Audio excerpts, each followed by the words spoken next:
দেন, মার রব্বুকা, তোমার রবকে। রুহের জগতে রব, জীবনের পরতে পরতে রব, কবরে ঢোকা মাত্র এক নাম্বার প্রশ্ন, মার রব্বুকা, তোমার রবকে। যারা দুনিয়াতে রবের গোলামি করেছে, এক আল্লাহর ইবাদত করেছে, আল্লাহর মুত্তাকি মুমিন খাঁটি মুসলিম বান্দা হয়ে যারা কবরে যাবে, যারা আল্লাহর গোলামি করবে, কোরআন সুন্নাহ মোতাবেক জীবনটা পরিচালনা করবে, ওরা বলতে পারবে রব্বি আল্লাহ, রব্বি আল্লাহ, আমার রব আমার আল্লাহ। আল্লাহু আকবার। তাহলে কবরে আল্লাহর গোলামি করে যাওয়ার দরকার আছে না নাই? আপনি আমি গোলামি করব কার? ওয়ামা খালাকতুল জিন্না ওয়াল ইনসা ইল্লা লিয়াবুদুন। আল্লাহ বলে আমি মানব জাতি আর জিন জাতিকে সৃষ্টি করেছি কেবলমাত্র শুধুমাত্র একমাত্র আমি আল্লাহর গোলামি করার জন্য। আমরা সবাই গোলাম কার? মার রব্বুকা, তোমার রবকে। যার অন্তরে রবের ভয় আছে, ভালো করে বোঝেন, অন্তরে রবের ভয় না রবের ভয়।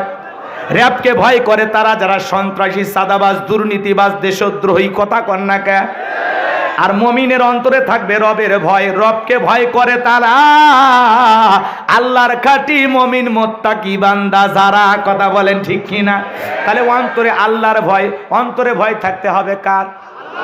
তাহলে সে আল্লাহর গোলামি করে কবরে যাওয়ার দরকার আছে না নাই? ইয়্যাকা না'বুদু ওয়া ইয়্যাকা নাস্তাঈন। তোমার গোলামি করি, সাহায্য তোমার কাছে চাই। আমরা সবাই গোলাম হব কার? আরো জোরে বলেন কার? এই পৃথিবীতে যা কিছু দেখেন আল্লাহ ডেকে বলেন হুয়াল্লাযী খলাকালাকুম মা ফিল আরদি জামিআ।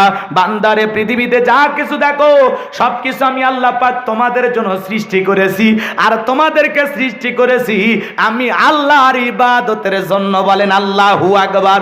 তাহলে সেই রবের বিধান মোতাবেক চলার দরকার আছে না নাই? যারা দুনিয়াতে আল্লাহর গোলামি করবে না, কোরআন সুন্নাহর মোতাবেক চলবে না, শয়তানের বাঁকা পথে চলবে, আর যারা গুনাহ করে, অপরাধ করে, অন্যায় করে কবরে যাবে, তারা কখনোই তিনটা প্রশ্নের উত্তর দিতে পারবে না। তিনটা প্রশ্নের সঠিক উত্তর, সওয়াল জবাব দিতে পারবে তারা আল্লাহর মুমিন মুত্তাকি ঈমানদার বান্দা হয়ে কবরে ঢুকবে যারা। আমল না নিয়ে গেলে আপনার পক্ষে বলা সম্ভব নাকি? কথা বলেন না কেন? তাহলে কবরে আল্লাহ এক নাম্বার প্রশ্ন করবে, মার রব্বুকা, তোমার রবকে। দুনিয়াতে কার গোলামি করেছো, কার বিধান মোতাবেক চলেছো? কথা বুঝলেন না কেন? আমি আল্লাহ এত নিয়ামত দিলাম, এত রিজিক খাওয়াইলাম, 32 প্রকারের গোশত হালাল, 450 প্রকারের মাছ হালাল, কথা বলেন না কেন? এত কিছু খাওয়াইলাম, আল্লাহ আমি ভাত খাই না। কি খাবি? ফল খা, আপেল খা, বেদানা খা, কমলা খা। আল্লাহ আমি এগুলো খাই না। টিউবওয়েলের পানি খা, খাবো না। নদীর পানি খা, খাবো না। তো গাছের দিক তাকা, নির্ভেজাল পানি ডাবের গাছে ঝুলে রাখছেন কে? এত নিয়ামত, আপনি চতুর্দিকে যান, আল্লাহর নিয়ামতের প্রশংসা আদায় করে আমরা শেষ করতে পারবো না। কথা বলেন ঠিক কিনা? তাহলে এদিক খেয়াল করেন, আপনি আমি গোলামি করবো কার? আরো জোরে বলেন কার? যারা আল্লাহর গোলামি করে, ইবাদত করে, নেক আমল করে, আখিরাতের মাল সামানি নিয়ে কবরে প্রবেশ করবে, তাদেরকে যখন বলা হবে মার রব্বুকা, তারা বলবে রব্বি আল্লাহ, আমার রব, আমার রব। আর যারা আল্লাহর গোলামি করে নাই, কোরআন সুন্নাহ মোতাবেক চলে নাই, নামাজ রোজারা করে নাই, আল্লাহর বিধান মোতাবেক চলে না, খালি মসজিদ সুন্দর বানাইলে হবে না, এই মসজিদে যারা নামাজ পড়বে তাদের ঈমানটাকেও সুন্দর হওয়ার দরকার আছে না না?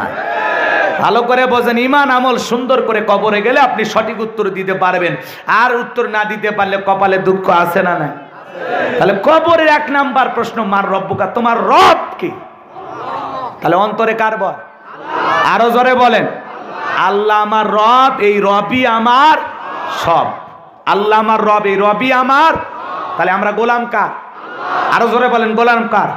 ইন্নাল্লাযীনা ক্বালু